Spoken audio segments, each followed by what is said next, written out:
And सरकार वालों के पास पैसा नहीं होता इतना कि हॉकी वाले लड़कों को या अपनी हॉकी की जो राष्ट्रीय टीम है उनको पैसा दे सके। तो इनके पास वेश्यावृत्ति के लिए पैसा है, इनके पास जुए के लिए पैसा है, इनके पास सट्टों के लिए पैसा है, इनके पास अय्याशी के लिए पैसा है, दारू मांस अंडा इनके लिए पैसा है, गंदी राजनीति लड़ाई झगड़े करवा के वो खुद की तरफ वोट करना उनके लिए पैसा है। घटिया खेल खेल के मतलब बड़ा दंगा करवा के खुद ही सॉल्व कर देना उसके लिए पैसा है इनके पास। लेकिन जो राष्ट्रीय गेम होती हैं अपनी हॉकी या फिर देश के ऊपर देश की जनता कहाँ कहाँ गरीब है, कहाँ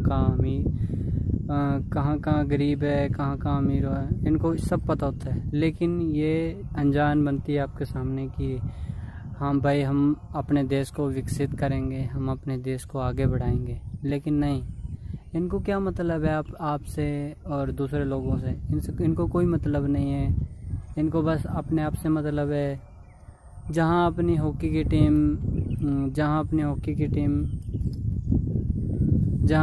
की टीम एक दो बार नहीं बल्कि 3 बारी जब हमारा भारत आज़ाद नहीं हुआ तब गोल्ड जीत के लाई थी। तब हमारे भारत में इतना टैलेंट था, अपने देश के अंदर इतने टैलेंटेड खिलाड़ी थे, इतने टैलेंटेड लोग थे, लेकिन कोई फ़ायदा नहीं। उस समय हिटलर वर्ग ने थोड़ी बहुत अहमियत दिखाई उनके ऊपर, या फिर थोड़ी बहुत अहमियत दिखाई अंग्रेज़ों ने।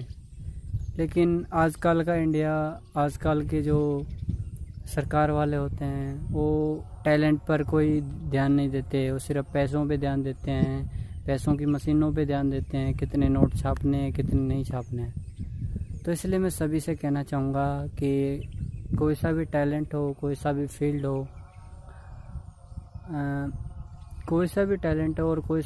हो, हर टैलेंट की कदर करनी चाहिए एक तो।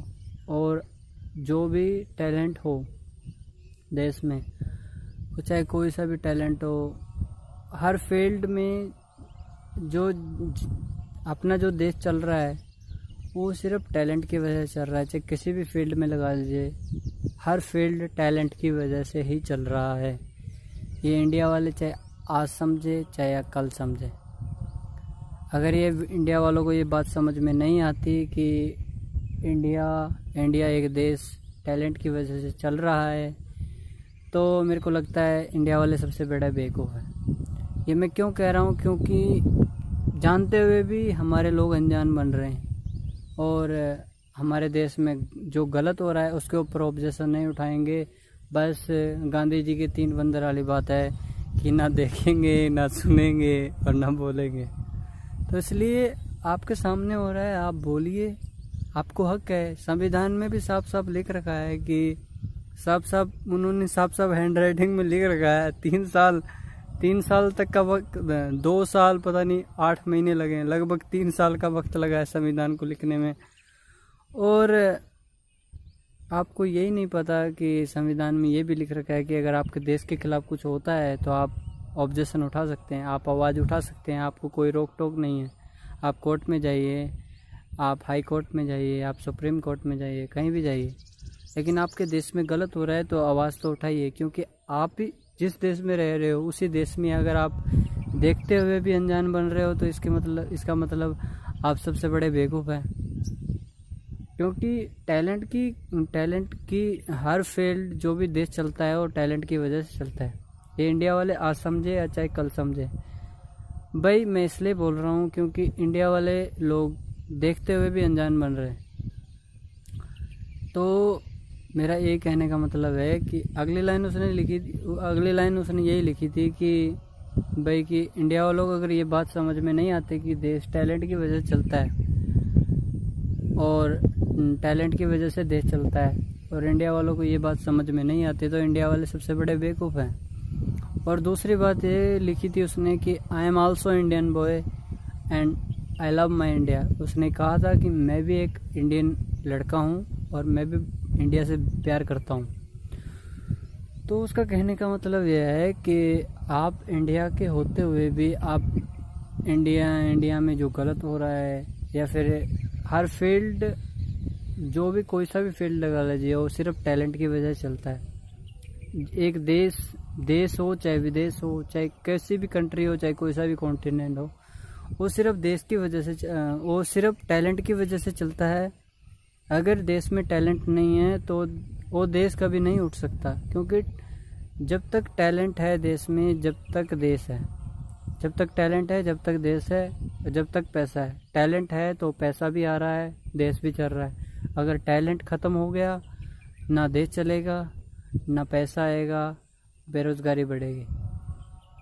और दूसरी बात यह है कि कहीं ना कहीं ये भी सामने में आया है कि पॉपुलेशन की वजह से ना तो सरकार सभी को राशन पहुंचा पा रही है, सभी को पूरा, और ना ही सभी को रोटी कपड़ा मकान दे पा रही है। इसलिए आपसे हाथ जोड़ के अनुरोध है कि आप पॉपुलेशन पर कंट्रोल करें। मैं पॉपुलेशन कम करने की बात नहीं कर रहा हूँ, पॉपुलेशन कंट्रोल करने की बात कर रहा हूँ, पॉपुलेशन बैलेंस करने की बात कर रहा हूँ।